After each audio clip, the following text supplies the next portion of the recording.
ত্রয়োদশ জাতীয় সংসদের আনুষ্ঠানিক যাত্রা শুরু হতে যাচ্ছে। নির্বাচন পরবর্তী সাংবিধানিক ও প্রশাসনিক সব প্রস্তুতি প্রায় চূড়ান্ত।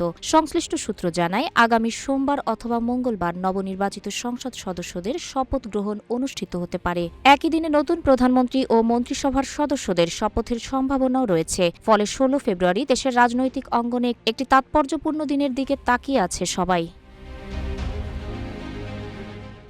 নির্বাচনের ফল ইতোমধ্যে গেজেট আকারে প্রকাশ করেছে নির্বাচন কমিশন। সংবিধান অনুযায়ী গেজেট প্রকাশের পর নির্ধারিত সময়ের মধ্যেই নবনির্বাচিত সংসদ সদস্যদের শপথ গ্রহণ সম্পন্ন করতে হয়। তবে স্পিকার ও ডেপুটি স্পিকারের অনুপস্থিতির কারণে শপথ অনুষ্ঠান আয়োজন নিয়ে কিছুটা অনিশ্চয়তা তৈরি হয়েছিল।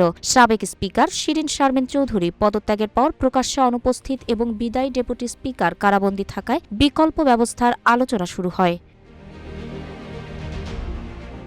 শেষ পর্যন্ত রাষ্ট্রপতির মনোনীত প্রতিনিধি হিসেবে শপথ বাক্য পাঠ করাবেন দেশের প্রধান বিচারপতি জুবায়ের রহমান চৌধুরী। আইন বিশেষজ্ঞদের মতে, রাষ্ট্রপতির মনোনয়নের মাধ্যমে প্রধান বিচারপতির শপথ পাঠ করানো সাংবিধানিক কাঠামোর মধ্যেই সম্পন্ন হবে। এতে শপথ প্রক্রিয়া ঘিরে যে জটিলতা তৈরি হয়েছিল তা অনেকটাই নিরসন হয়েছে।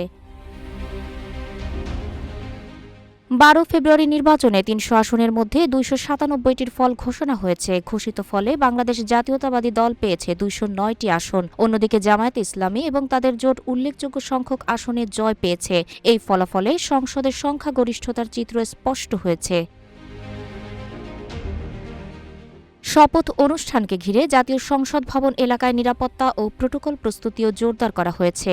শপথ গ্রহণের মধ্য দিয়েই নবনির্বাচিত সংসদ সদস্যরা আনুষ্ঠানিকভাবে দায়িত্ব নেবেন এবং নতুন সংসদের কার্যক্রম শুরু হবে। একই সঙ্গে নতুন সরকারের আনুষ্ঠানিক যাত্রার দ্বার খুলে যাবে।